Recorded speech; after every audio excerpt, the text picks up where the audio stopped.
Paul Pogba's Manchester United exit is moving closer and closer, with the player growing increasingly more intrigued and hungry for a move to Paris Saint-Germain. The French outfit are looking at submitting a bid somewhere in the region of £50 million to try and test Manchester United's resolve in keeping him. Talks between Paul Pogba and Manchester United are set to happen at some point in the next 7 days, but it does appear right now that Pogba is edging closer out the door of Manchester United and nearer to a return to France in the form of Paris Saint-Germain. All that, Griezmann to Chelsea coming up too. Make sure you've smashed that like button. Here we go.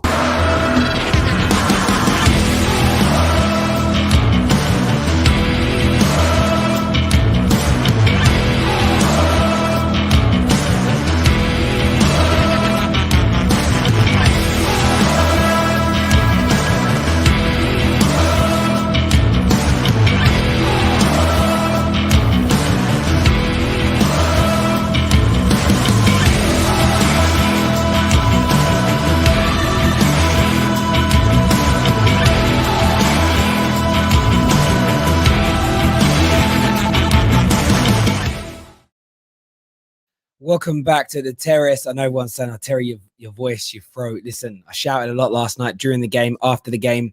I then had a really good party last night as well at home. So yes, listen, it's a little bit sore, but it is all damn good. The Paul Pogba news, very, very interesting indeed what's going on with that. We're going to delve into it. We're also going to touch on this Griezmann news. We spoke about it briefly this morning on the Done Deal show. I want to give you my thoughts, my feelings, my opinions on it. We're also going to open up the lines today for you to all come on and have your say in relation to these deals. But we have to start with Paul Pogba. We have to start with what is going on surrounding him. A number of reports today, some from Julien Laurent, some from Mohamed Basfari. But let's delve into it now and let's go through things. Of course, Paul, I think Fabrizio is also updated on this as well. But the first update this morning came that says Paul Pogba is more and more open to coming to PSG. There is contact between the club and player, but no concrete contact yet with Manchester United. But the potential fee of 80 million euros won't be met. It will be much lower. The dilemma is whether to sign him now or for free next year. And that's one interesting part of this deal. That's both the dilemma for Paris Saint-Germain and Manchester United, because Man United don't want to lose him for free next year. But if Paris Saint-Germain decide to hold out and wait for a year, yes, they're going to make it's going to be a risk that Real Madrid or Juve might be in a different position financially next year and also may be able to go after him. But there's this element of a bid that is also supposedly being readied, and an offer is supposedly being readied by Paris Saint-Germain.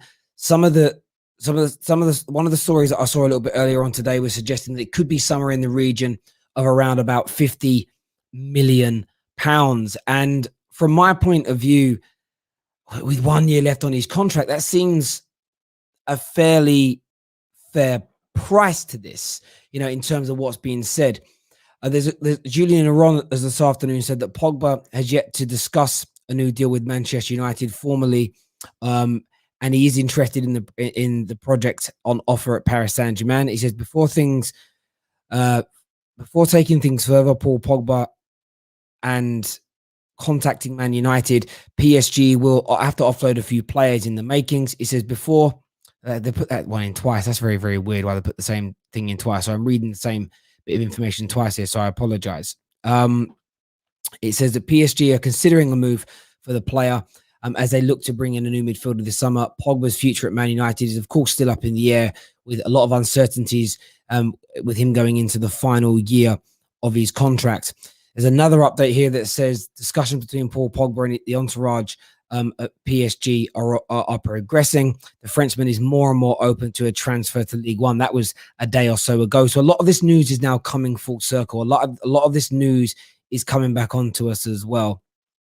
So from my point of view, this is something that makes me, I don't even know what the right word for this is right now. From my perspective, I sort of feel like, I just want to make sure I say this in the right way. So the report I saw earlier from the Quip was talking about PSG want to wants Paul Pogba, who would cost between 50 and 60 million. That was at the article I read earlier on from the Quip. Whether I read it in the Quip or saw it elsewhere is actually another matter.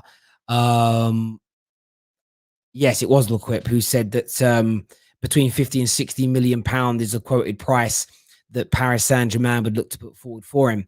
But from my point of view, when I read all this, when you hear the likes of Julien Laurent, when you hear the likes of Bouffassi from France, when you're hearing a lot of the outlets in France and a lot of the credible European journalists talk about Pogba favouring this move and getting more excited about it, 50, 60 million euro deals. From my point of view, I feel like the Pogba exit is coming, and it's coming fast.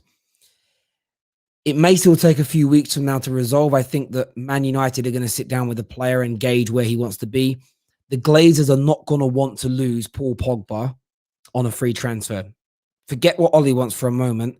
The Glazers are not going to allow that to happen. They are going to want to move him on. They're going to want to move him and get some money in. And the question is whether or not they actually replace him or not remains to be seen. The Glazers do appear to be allowing transfer activity to go on this summer. So then maybe Man United do look at that replacement, whether it is Saúl Ñíguez, whether it is Ruben Neves. And I'm not talking like for like. I'm just talking a midfield replacement. Maybe they go after Declan Rice if 50 million pounds is raised. But it doesn't. If you're a Man United fan who really wants Paul Pogba to stay, this isn't great news today, as far as I'm concerned. It doesn't read good. It doesn't feel good.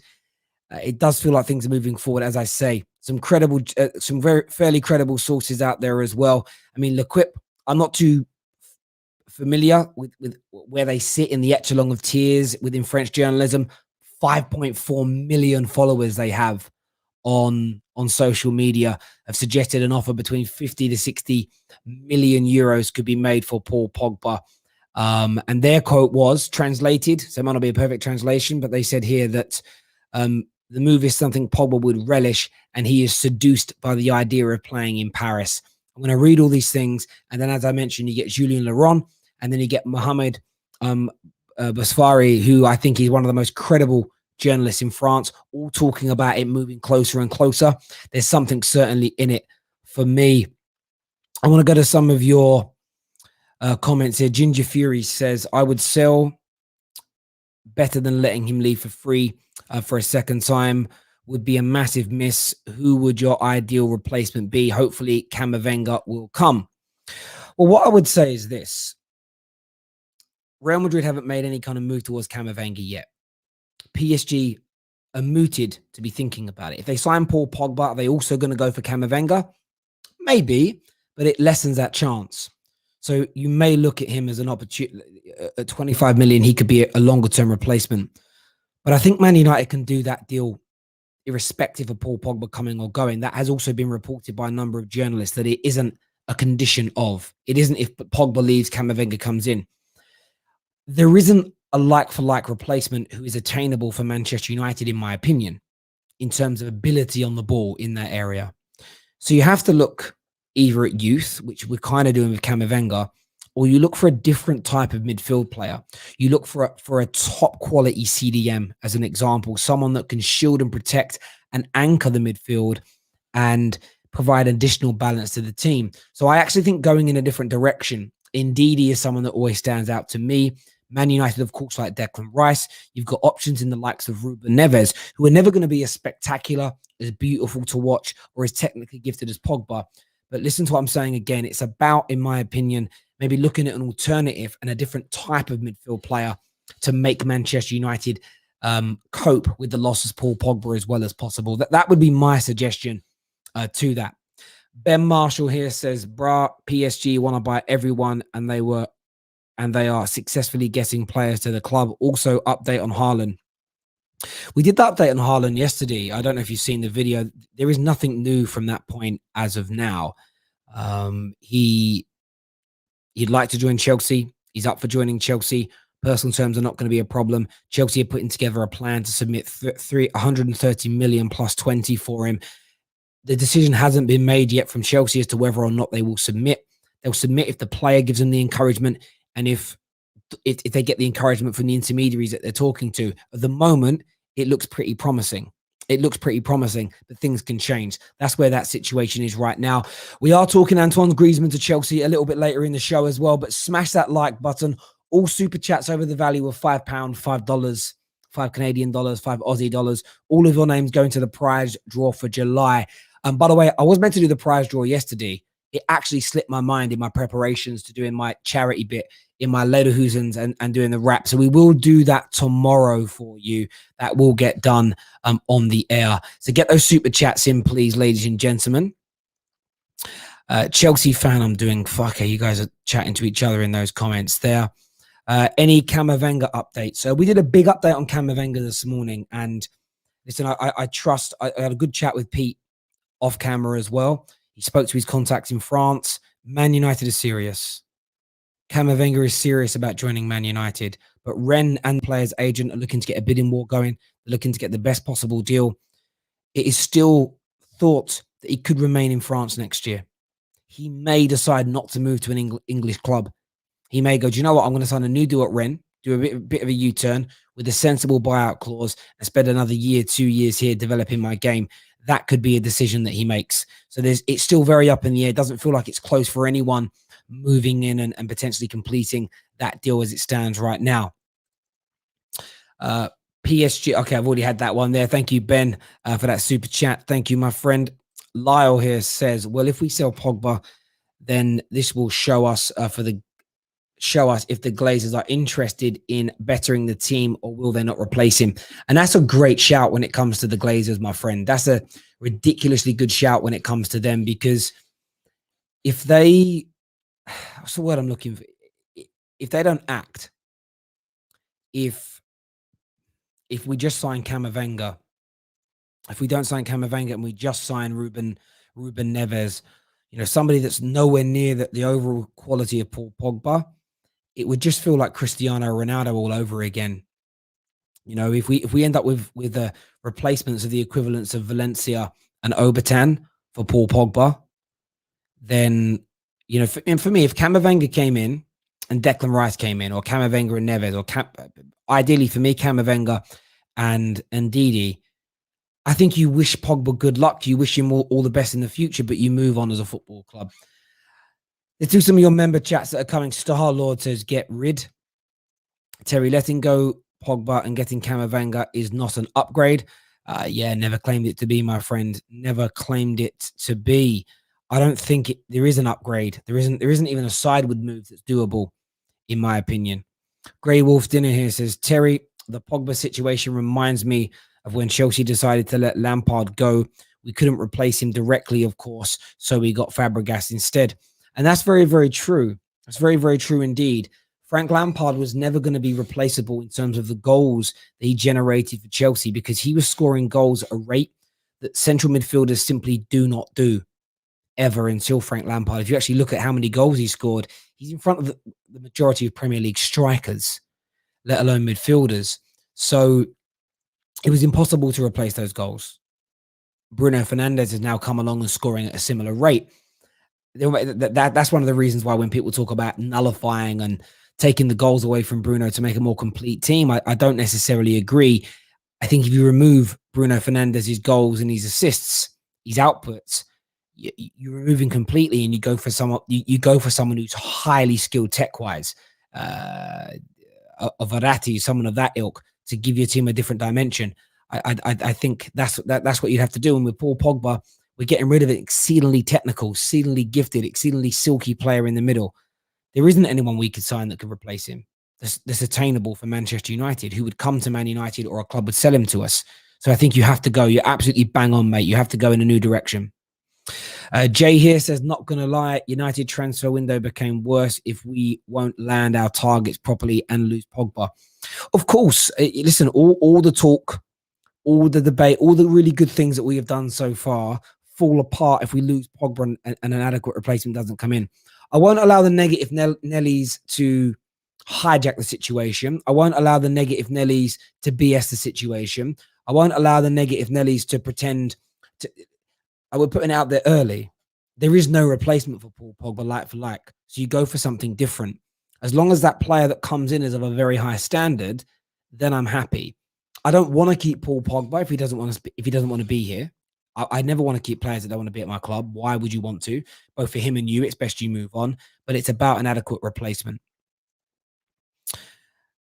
Terry looks worried. Of course, I'm worried about losing Paul Pogba because of the way that my club has been run for so many years.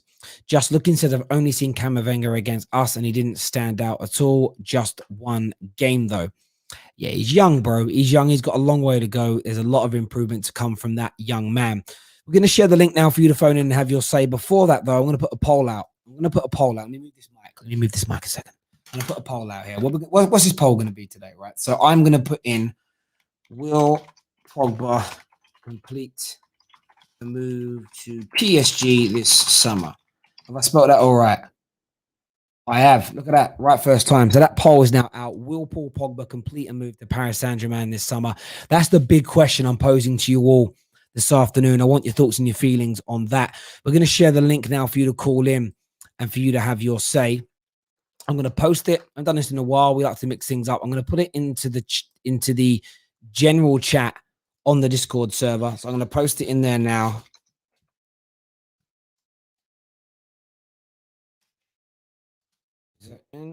Sorry, peeps. One thing with these mics, I love these mics, but you can't type anything. I need my own Jamie. Big up Joe Rogan. I need my own Jamie. If I had my own Jamie, it'd be grand. You don't watch Joe Rogan, that reference won't mean nothing to you. So I've posted it on the Discord server, so go and check that out, ladies and gentlemen, if you want to phone up and have your say. Now, the Antoine Griezmann situation with Chelsea. There's multiple articles, but this is the one that I read today. Okay, it says Spanish newspaper Marca reports on the struggling finances at Barcelona, and to balance their books, they are looking at selling a number of players. Selling Ousmane Dembele seems impossible because of the injury problems that he's got. Samuel Umtiti and Pjanic are not interested in having their contracts rescinded. That leaves the high-earning Antoine Griezmann, 30 years old, and in the midst of another racism scandal as next on the line. Now, they go on to talk about how we know that Barcelona need to raise money. We know that Barcelona have got financial issues. We know they can't register any new players at this moment in time until they get rid of people. The link to Chelsea, though, the more I read about it, the more lazy I feel that it is. I think it's very lazy journalism in many ways. Chelsea have probably, like everybody else in Europe, been interested in him in the past. I wouldn't even be surprised if a big reporter or two soon pick up on this. But the smart reporters, I would say, like the Matt Laws of this world, I doubt they're going to say it. I haven't checked, so I could be putting myself in the mud here, but I doubt they're even going to report on it because he's not a number 9. He is not an out-and-out number 9 goal scorer. He is not the prolific striker that's needed. He plays in the hole. He plays off the striker, the second striker. I don't know the new hipster term for it. He plays anywhere but the number 9 role. And Chelsea have an abundance of talent already in that area of the pitch. So why would Chelsea put hundreds of thousands of pounds a week into the pocket of Griezmann, who plays in the same position as their star boy Mason Mount, as Kai Havertz, who is improving, getting better and better and better towards the end of the season?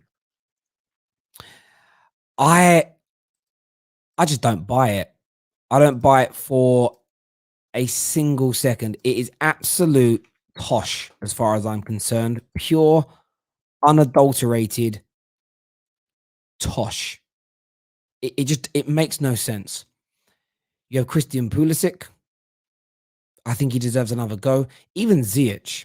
I was thinking a lot about Ziyech over the last few days when just talking, because we're starting to do a lot of prep at the football terrace for the start of next season. And Ziyech is a player I was thinking about, and I'm like, is he like as bad as people make him out to be? Like, legitimately, is he as bad as people make him out to be? Or should we be giving him the same leeway that we're going to give Werner, that we're going to give Donny van der Beek, that we've, Robert Pires back in the day got. Give him a year to settle. You've got players that are already at Chelsea a year in, 2 years in, some of them in the likes of Mason Mount. I'm not going to say they're as good as Griezmann. Griezmann's done bits in his career. But it's tosh. It's nonsense. It's some of the most lazy journalism, right? What team's after a striker? Let's link Griezmann to him. If Chelsea do this deal, instead of putting their money towards a Haaland, honestly, you're better off with Danny Ings than you are Griezmann. You are better off with Danny Ings than you are Griezmann. Unless the only way it makes any sense is if you're not going to play a proper number 9 next year and you're going to use Kai Havertz as a kind of false 9. But even then, where does Griezmann go? I don't think it even fits. It just doesn't feel right to me in any way, any shape, or any form. It just sounds like complete and utter nonsense and lazy journalism. And of course, the aggregators pick up on this. We're talking about it. That's the point of what we're here for, is to let people have their say on it. But for me, it smells like absolute doo-doo. Javier here says, I don't want Griezmann at Chelsea. He's not needed. And you're absolutely spot on. You're absolutely spot on in relation to that. He's beyond not needed. Beyond not needed. Beyond not needed. Just in no way, no shape, no form is he needed. None whatsoever. By the way, I did see the guy earlier on in the stream that was trying to call me out saying there's no way Terry's making it up. He hasn't seen no reports of a £50 million bid. Blah, blah, blah. I have L'Equipe. Are L'Equipe respected? Are they a respected outlet? I don't know. I don't tend to care to a degree. I just read what the news is and then put your opinions out there. I did see you, my trolley friend. I don't say things that I don't see. I don't say things that I haven't read or been told. I never make up lies. I pass on information and then let you have the chance to engage with your brain, engage with each other, engage with me, and have your say. Cheers, brother. Right, let's get to some of these calls coming through here. Who am I going to get on first? I'm going to get Michael on first to have his say today. Michael, welcome back to the terrace, mate. Remind everyone who you support, bro. Yeah, I support if Pogba is not ready to stay in the club, then I believe he has no business in the club. And if he wants to stay, then come on, be on board. So if you're not ready to stay in the club, then you cannot, lose money. If next year you'll be free, I think Glazers wouldn't go for that. So if basically, if Pogba wants to stay, then he has to extend his contract. And if not, and he wants to leave next year, then we got to sell him now. Possibly we can replace him, like you said. Neves, Rice, come on board. I think that is perfect. Yeah, no, I hear you completely on that. I think it's one of those things where Man United have got to be very decisive here, very strong. And if he doesn't want to stay, then look to sell him. The only stumbling block comes, of course, if PSG just say, well, no, we'll wait and get him for free next year. But then I do suppose, what message? If we were a well-run club, we'd go, right, well, we'll buy the Paul Pogba replacement now then. And then we'd invest that money up front, bring in that replacement and do what we've got to do and maybe try and force the matter. But we'll see. Michael, great call. Thanks for coming on, mate, and having your say top man. Thank you. Next, we're going to go to Chucks is on the line here. Welcome to the terrace. Who do you support, mate? I'm a Liverpool fan. Evening, sir. Evening. What are you here to say, my friend? Okay, I want to speak on Paul Pogba. I'm not really that much interested in the transfer fee or whatever, but I just feel that from Pogba's mindset, like to be honest, I don't really see any reason why he should leave Manchester United, because I feel he has the perfect platform to express himself and do whatever he wants. Because I'm not really a fan of people who go to the French league, because when you look at a player like Paul Pogba, he looks like the talent is there, everything is there, but we still have some section of fans who still question whether he's an elite player, because there are actually sections of fans still today, but everything is in him to show that he's world class and he's a totally crazy player. But I feel going to the French league is almost like a step down. You saw what happened to Neymar when he went there. He has not really been able to replicate his Barcelona days. So I just feel even if he wants to leave Manchester United, it shouldn't be to the French league. That's just my opinion. And I actually feel he should stay. I feel he should stay because I don't really know what is in the French league. I might be disrespecting it, but I honestly don't see what's in the French league that's attracted to him there. Maybe because he's French, probably, but I don't see any reason why he should leave Manchester United. Listen, I get what I understand what you're saying. I think the attraction is what you just said. He's French, and he'll get the opportunity to play for the best team in their country. He'll get the opportunity to be home for the properly home for the first time since he was 14 years of age. I think he was 14 when he joined Man United. He then went to Italy. He then came back to Man United. He's in his late 20s, getting towards his late 20s now, and you know he hasn't lived in his homeland for a long time. I do think that could be a huge, you know, and you got to remember when he left back when he was 14 years of age, Paris Saint-Germain were not the Paris Saint-Germain they are now. So, you know, maybe there was no incentive to stay. But what's an intriguing one for me is looking at what else PSG do. So, you know, if Mbappe leaves, does that change his mind? Who have they got lined up to replace Mbappe? I think that's got to be the questions that Pogba asks himself, because is he going to win? Take it away from Man United. Is he going to win Champions Leagues at Man United? The jury's still very much out on that. But if he goes to a Juve, if he goes to I don't know, Bayern Munich, look at him, but a Bayern Munich, if he goes to a Real Madrid or a Barca, there's a high chance that's going to happen. I think if he goes to PSG, he's going to win league titles. They invariably do. It's the pressure on him winning a champ. It's to win the Champions League. That's why you're going there. And I believe that's what the dream they're selling him is. We're going to buy you. We're going to invest here, there, and everywhere else, and we're going to have an onslaught for the next 4 years, and we are going to win that Champions League. That's the only reason you go there. Like I almost feel like with PSG that they're a Champions League club. All the other trophies are just, I don't even think they mean that much to them as in terms of the owners. I mean, so look, I can understand his draw back to Paris and back to France, 110%, no doubt. My guy, thank you for calling in and having your say. I really appreciate it, mate. Thank you very, very much indeed. Top man, thank you. Let's go to some more of your comments that are coming through here. Juve, Barca, Madrid, no chance of a Champions League in the next 3 years. Do you know one thing I say about clubs of that level, Mo? I've seen their turnarounds happen so quickly. I've seen those clubs look, maybe not Barca at the minute, but Real Madrid, it could be a couple of signings and they're back on track. Just a little bit of rejuvenation is needed. Ironically, or maybe not ironically, is it the interesting word? A lot of the English clubs, the Man Cities, the Chelseas, the Liverpools, are probably more favourable than those teams to win it in the next few years. But there's no way Pogba's joining them. So it's about picking a team in Europe. So if you think about it in Europe, and this is why I said this is why I think he's going PSG.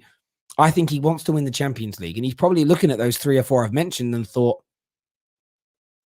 who does he think is closer to winning it? And maybe he's being seduced by the idea that they believe they're going to do it, but he simply has to. You know, if he doesn't join Juve or Real Madrid and they do win the Champions League in that time, and he doesn't, it's going to be fouled in terms of legacy within the game. Winning 4 or 5 league titles in France, in my opinion, does nothing for your legacy within the game of football. No one cares. Like, no one really cares about it at all, as far as I'm concerned. Outside of France, that is indeed. Next on the show, Nick Toller is here. Nick's a Chelsea fan. What do you make of the Antoine Griezmann rumors today? I'm not sure. I feel it's like a bit of paper talk, honestly, just to get the rumor mill spinning again. You know, likewise, I mentioned on the show about the Haaland deal. I genuinely think Griezmann would be a viable backup to that Haaland deal. If we cannot finance it or it cannot go through and we're still looking for that striker, I would happily take Griezmann, but he's not the number one option. Let's face facts, right? If we all know who we want as Chelsea Football Club, we want Erling Haaland. Then Antoine Griezmann, look, I wouldn't be too annoyed, to put it lightly. You know, I would welcome the signing definitely, and I think he could do bits, but it's whether we really need him as our number one option. I don't think he is the number one option. Let's be real, Terry. Who's not the number one option? Sorry, Erling Haaland. You know, You don't think he's the number one option or Oh no, target? no. Griezmann's not the number Griezmann, one. right? Yeah, sorry, I got confused. No, that's my Yeah, bad. yeah. There's no way for me. I can't. I'm gonna take a look at it now while you're live on the air, right? Maybe I should have done this earlier, but I didn't, right? So this is the transfer market are fairly accurate. Scout are very accurate in terms of their heat maps, in terms of where it's about position. I'm not even worried about starting position per se. I'm thinking more about the area of the pitch of which he takes up when he's playing. So I'm just going to click here and let me just find Antoine Griezmann for a moment. Where's man like Griezmann at? There he is, found him. So when I look at his heat map, I mean, I will share it and put it on the screen, right?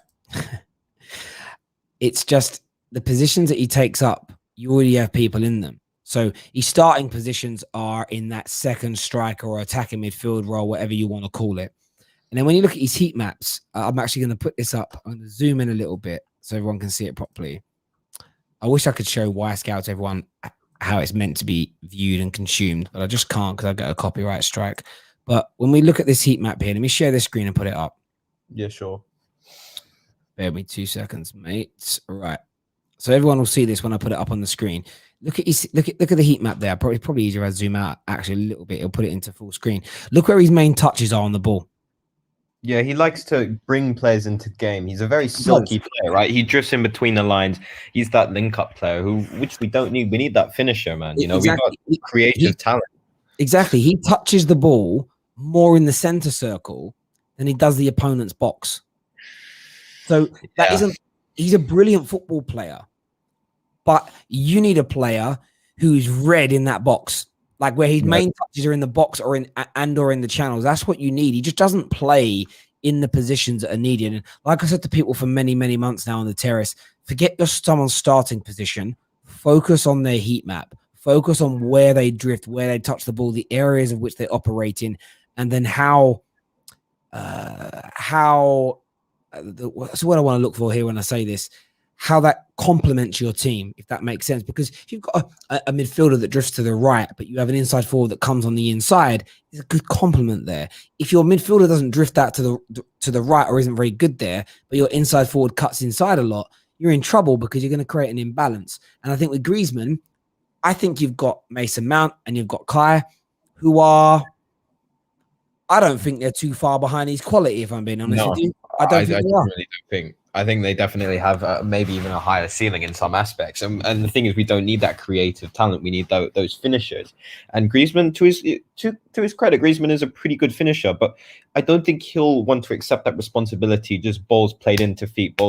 He wants to link up play, you know, drift in between the lines, bring players in, which is good, but he's not something that we need. We need that finisher in the box, in and around there, who is just a shot monster and just always is looking forward to, you know, scoring those goals. He's got his eyes focused on scoring those goals, whereas Griezmann doesn't really have that. And that's what we need at Chelsea. We need a true lethal finisher, not just like Antoine Griezmann. No, I totally agree. Listen, Nick, great call, mate. Thank you very much for coming on, having your say. Top man. Thank you. A few people are telling me, Terry, it's because you don't understand Barca's football. He plays that way.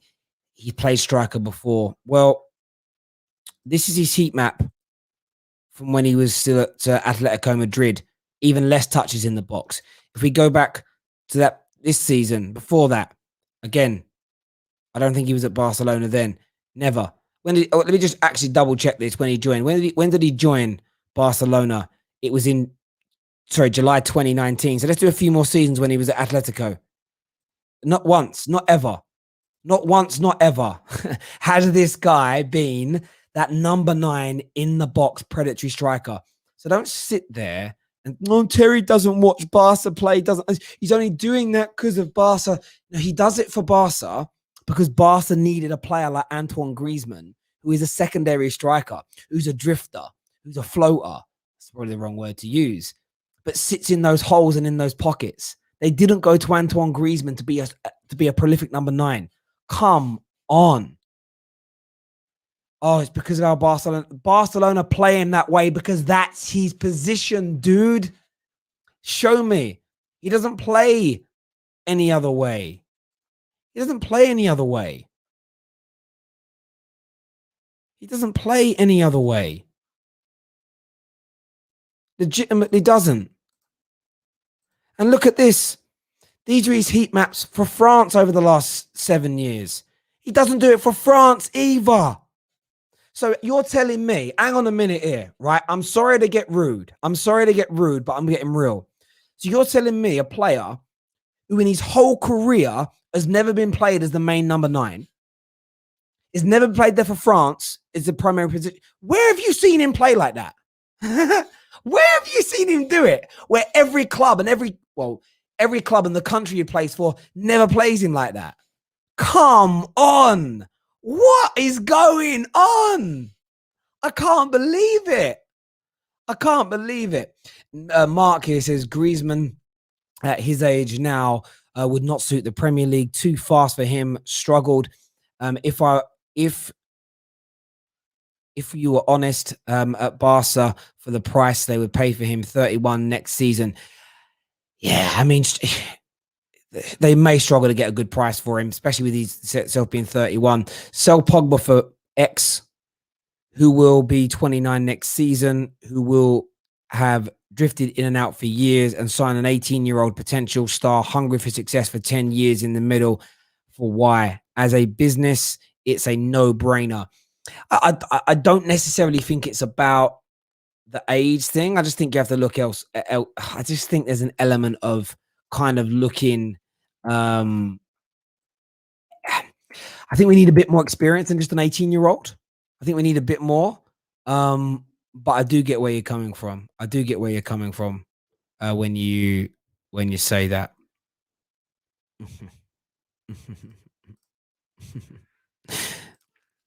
Yeah, look here. So a few people are asking as well. Well, there's Haaland's heat map this season. See where Haaland touches the ball more? In the box. That area there on the screen that you can see.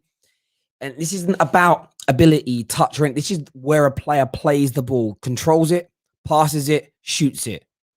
This is where Chelsea need. They need someone in this area here, not Antoine Griezmann's. This is where a number 9 works. You sometimes get someone like a Harry Kane that does drift that little bit deeper, but we know he's a prolific guy. At the end of the day, I'm really sorry to get panicky with people, but some people say stuff that I don't understand. Griezmann's never played like that.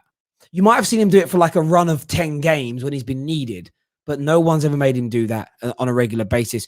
Do me a favor right now, people, and smash that like button for the Football Terrace, please. Really important to us that you get that done. How's our poll doing right now? 64% think yes, Paul Pogba will complete his move to Paris Saint-Germain this summer.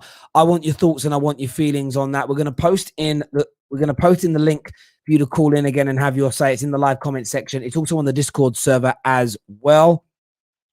Next on the show, we're going to go to Ed. Ed's a Chelsea fan. What are you saying, Ed? Yes, Terry. How you doing? Yeah, I'm very, very well. What's on your mind? Yeah, just want to talk about this Griezmann news. I think it's just another name being mentioned as an alternative to Haaland. I think Haaland is really the only player we're looking at in that position. Griezmann actually is probably not even the proper number 9.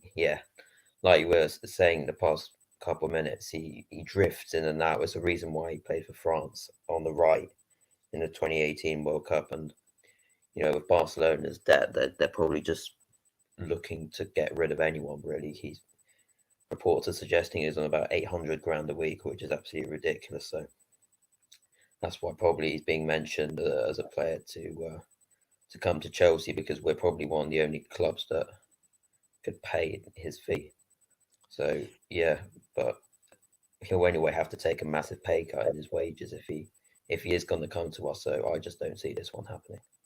Nah, I don't think anybody with a brain sees this one happening, if I'm being honest with you, mate. Listen, Ed, great call. Thanks for coming on, mate, and having your say top man. A few people have asked for Kai Havertz's heat map. I'm going to get that up in a minute. I'm going to suggest, because of the balance that Chelsea play with, Kai Havertz and Mason Mount, polar opposites of one another. I think we're going to see. Let me get up Griezmann's now. Not Griezmann's. Here is Kai Havertz. Kai Havertz picks up half the areas of which you see Griezmann do, it's on that right-hand side primarily. You see that there where he's touching that ball. That was this season for Chelsea. If you go back and look at the season before for Leverkusen, identical. Generally speaking, football clubs sign players to take the role they've got at their current club and implement that in their team. Generally, every now and then you sign a player and they come in and do a new role for you, but it'd be very weird for someone to be brilliant at their job. So let's say you're an attacking midfielder that scores more goals than anybody else in Europe for 3 or 4 years. It would be the most stupidest decision you could ever make to stop them from doing that and put them into a role that nullifies them and castrates them. It would be rather silly. I'm going to hedge my bets here on Mason Mount's looking opposite to that. Maybe more left-hand side. But it's a pure guess. I'm loading it up right now. And I'm going to go with last season, not his previous years at other clubs. But I'm going to go with last season. I think it's going to be the opposite. Just look at that. Look at that. The polar opposite. That's called balance. So my point is, why would you bring a Griezmann in when you've got Mount and Kai that cover those two positions? Like Griezmann wouldn't have to do some. I'm waiting for some smart ass to go, yeah, but you can get 2 for the price of 1. Yeah, you can't do them both in all the games. Like they need that balance there. But that's because they don't need a Griezmann. I actually think Griezmann is almost too much of a loose cannon in terms of positionally for Thomas Tuchel. I think he prefers more structure. And look at that structure there. You've got Mount and Kai. It's just they do the polar opposites to one another. And when you actually look at Mason Mounts here, I bet if we were to, I can't shrink down the time as you can see. I can't go from like halfway through the season. But I bet if you look from January onwards, I almost guarantee you that this yellow patch here there'd be less in it.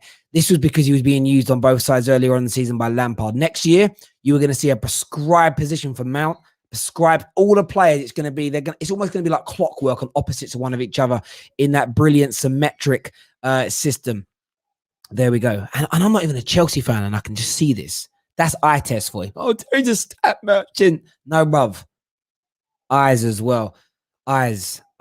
Next on the show, Solomon's here. KJ's coming up soon. Solomon in the house. What you saying, bro? Unmute your line, please, my friend. Yeah, hello. I'm saying Griezmann, Griezmann is a very good player. Don't take me for granted. But at this moment, I'm a Chelsea fan, but Chelsea don't need Griezmann right now. He's been playing in and out. Even for France, he didn't actually get to understand what is going on like at the Euros.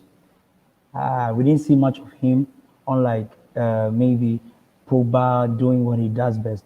But Griezmann for Chelsea, I don't think it's going to happen this season. Like, we don't need him now. No, you're absolutely right. You don't. And as I've said, I think the links to him are so lazy. I mean, if you look at Griezmann now, is Griezmann any better than Mason Mount really at this stage in his career? Is he better than Kai at this stage in his career? No, I don't think so. At this stage of his career, maybe at his prime, when we knew Griezmann, but now I don't think so. 100%. Solomon, great call. Top man. Thanks for coming on the terrace and having your say. Thank you very much indeed. Make sure you subscribe to the channel, people. Make sure that like button has been hit. We're pushing past that 300 mark now. Let's get this to 500 while we're live on the air. Remember, if you want to join the WhatsApp group so you get all notifications for streams when we go live, the link for that is inside our description below. So get yourselves on that. Get yourselves on that, people. Was that Solomon just called in that WhatsApp me? There we go. I got you, bro. Next up, my brother's here. KJ's in the house. What you saying, mate? Yo, your voice is dead, fam. Jeez. That England win really got to you, innit? This voice, you know, like when someone's fat and you say, oh, you're putting a bit of weight on, they say all bought and paid for, right? That's kind of like my voice. It's like this voice is the sound of a good night. Do you know what I mean? So happy days, bro. Hey man, come on now. It was amazing. It was an amazing win, and we love to see it. But yeah, Paul Pogba going to PSG. You know what? Yeah, I've said this before. I said it many times. I've accepted and I'm at peace with the whole Pogba situation. If he leaves, he leaves. If he stays, he stays. As long as Man United get the best deal out of that in terms of if Pogba stays, if we get the best Pogba, happy days. If Pogba leaves and we get a good bit of money for him, and we end up reinvesting and buying a new midfielder.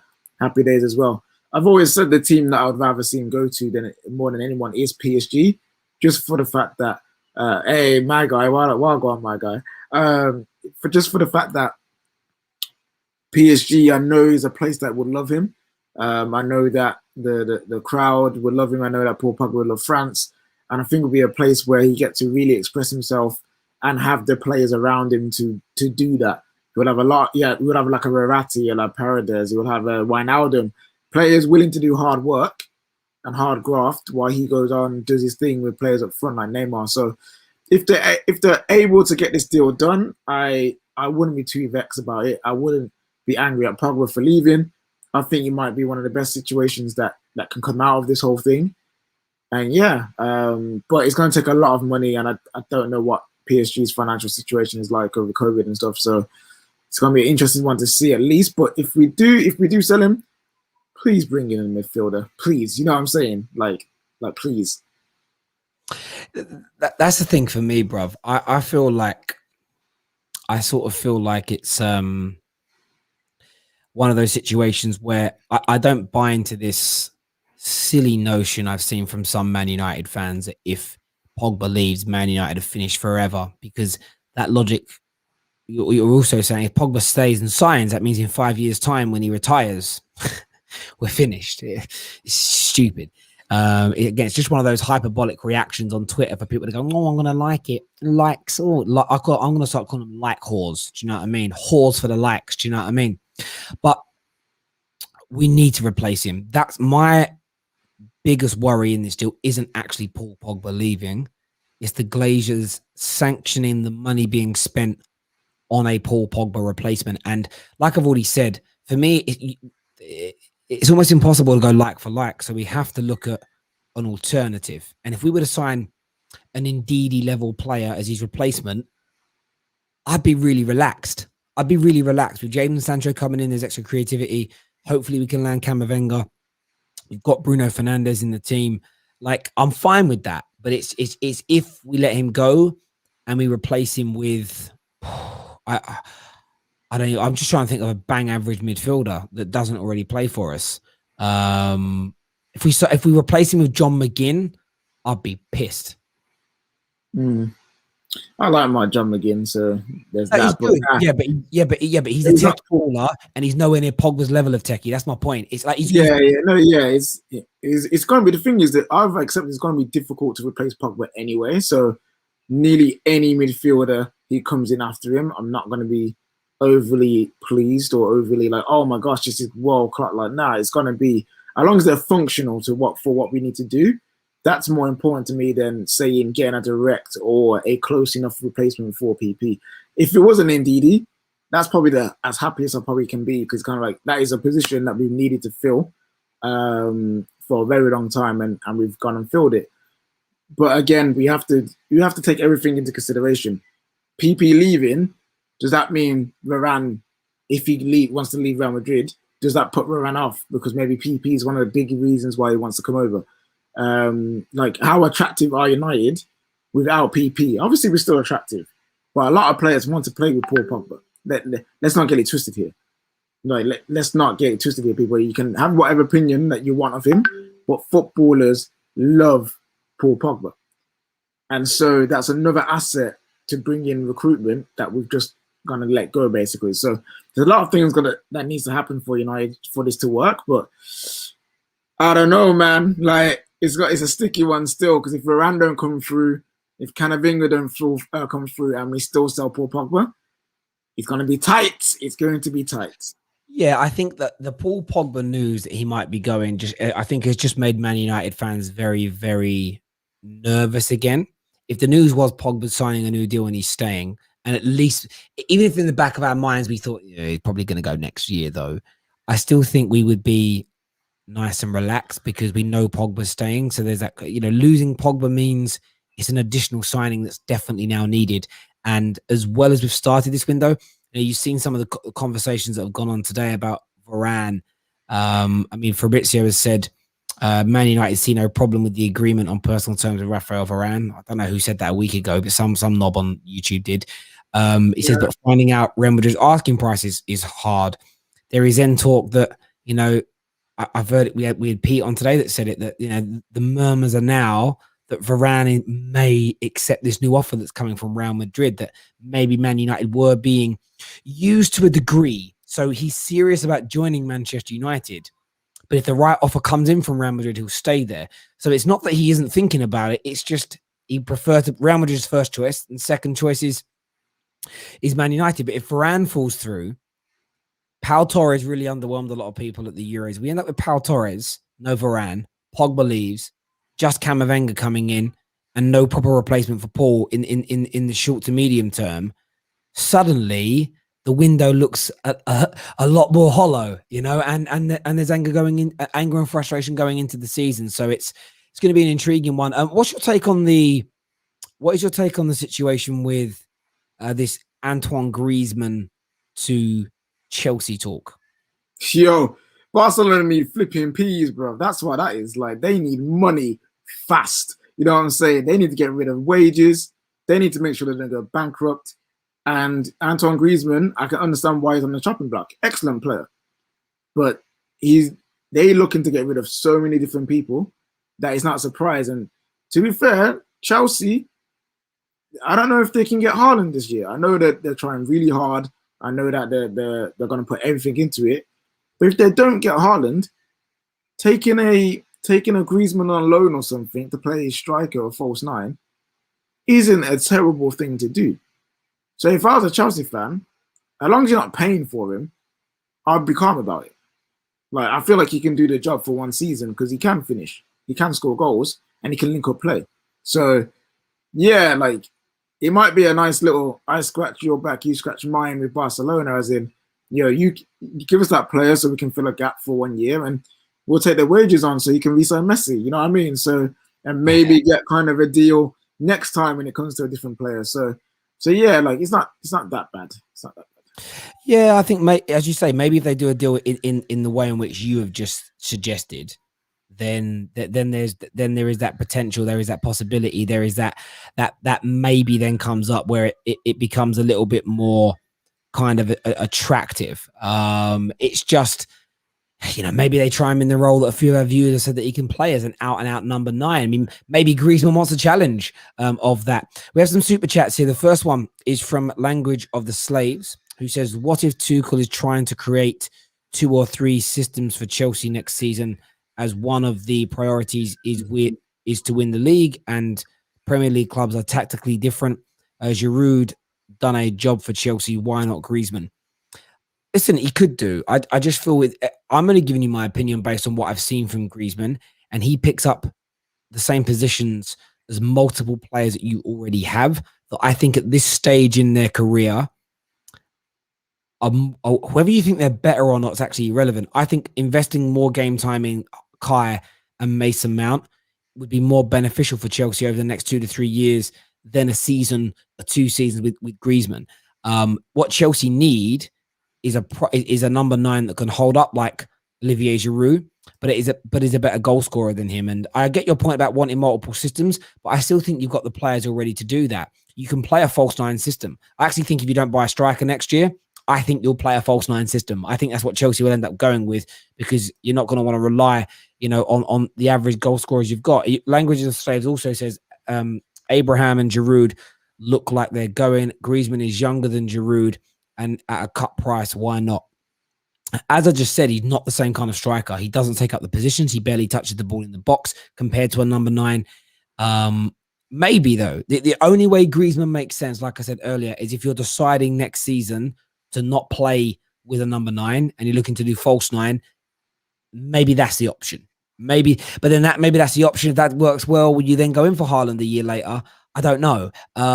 It's an interesting one. Maybe there'll be a big left field turn from Chelsea and they go in a different technical direction. I suppose one thing I'd say is this: you looking from the outside in, KJ, if Tuchel decided to go away from using an out-and-out 9 to using a false 9 and he went and bought Griezmann, do you think he should be trusted in making that move? Yeah, 100%. He just won you, man, the Champions League. And I feel like he's a good enough coach to adapt a system for a false 9. Personally, I feel like potentially it's the way to go for Chelsea, because the striker situation, if it's that deep in terms of Lukaku ain't going nowhere, Leroy's getting on, I don't think he'll go anywhere. Haaland might be a bit too expensive for you to go. Who are you going to buy? Danny Ings. Like, he's a good striker, but is that really what you want as Chelsea's number 9? Like, out and out number 9?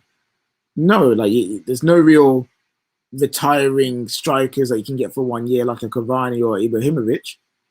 So maybe false 9 is the way to go. You've got very talented wingers. You've got very talented number 10s, but they're not number 10s. So maybe false 9 is the way to go. Kai Havertz could do that job. Who else have we got? Mason Mount potentially could do that job. Like, there are players that they've got already, or you could even buy in, that could potentially do a job of false 9 if the striker situation is not tenable. And that's the only caveat. If you know you can go out, get Haaland this summer 100%, you don't switch the system to a false 9. Because why would you? But if it gets to like the last couple of weeks of the window and it's looking very, very hard for it to get Haaland, and there's no other second option that you have, maybe false 9 is, for a season at least, might be able to get some goals in, because Pulisic can score goals, and I don't doubt that. Mount can score goals, is shown that. You've got players and wingers who play out wide that can score and create. So yeah, maybe false 9 is where they need to go for a season. And Tuchel is definitely good enough to make that work. I hear you on that, bro. Absolutely do. Let's do some more of these comments here. Every club needs a proper number 9. It's what Twisted Bubba is saying. I mean, I think maybe I'm asking a dumb question here. Maybe my football knowledge is being tested. Has any team you known, used a false 9 system for like a whole season and been successful, or 2 or 3 seasons on the bounce and been successful? Has that been done? Liverpool. One. Yeah, I suppose you could say the one league title, 1 Champions League. You could throw that in. And the Champions League final before that as well. Yeah. Liverpool have done it. Like, that's great. Who else? Like, I'm not trying to catch anyone out. But on an actual. Who else has done it? And I suppose it's a bit like, you know, that 3 at the back. I've seen a lot of teams use 3 at the back and do well for a 3-month, 6-month, maybe 1 year period. But they all seem to pull away from it at some stage. I almost feel like the false 9 system is one that you can do. Like City used it a lot this season, did well, but they are trying to sign a number 9. They're trying to sign Harry Kane. Barcelona. I think they've done it. But Suarez, he was a proper striker, wasn't he? No, I think there was before Suarez. I think they was using Messi as a false 9 for a while. Yeah. So they did it with him, but yeah, and Spain definitely is doing Spain were excellent there. So there's definitely a few examples. However, I think when you start looking at teams that have been able to do it, your ballers have to be of high quality. Does that make sense? Like, so there are 3 or 4 examples, and maybe that's what Chelsea are going to look to go and do. Yeah, I mean, they're going to have to. The football's Chelsea. It's going to be interesting to see, because Chelsea last season under Tuchel was certainly far more pragmatic than that Spain team, that Barca team, Man City. So does it work with pragmatism? I don't know. Maybe they're going to be much more on the front foot next year as a football team.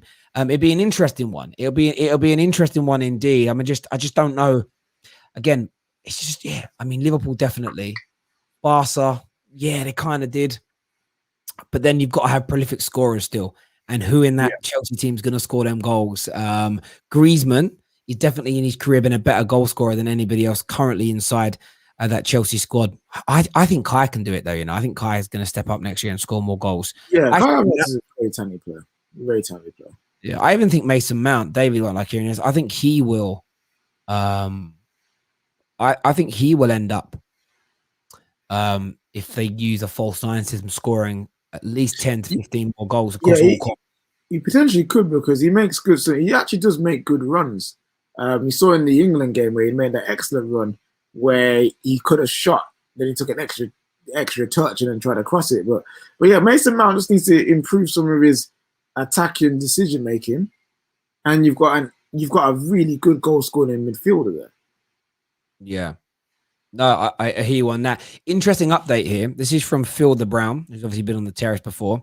Yeah. He says, podcast will be back in the next few weeks, folks. Thanks for all of you who have been asking.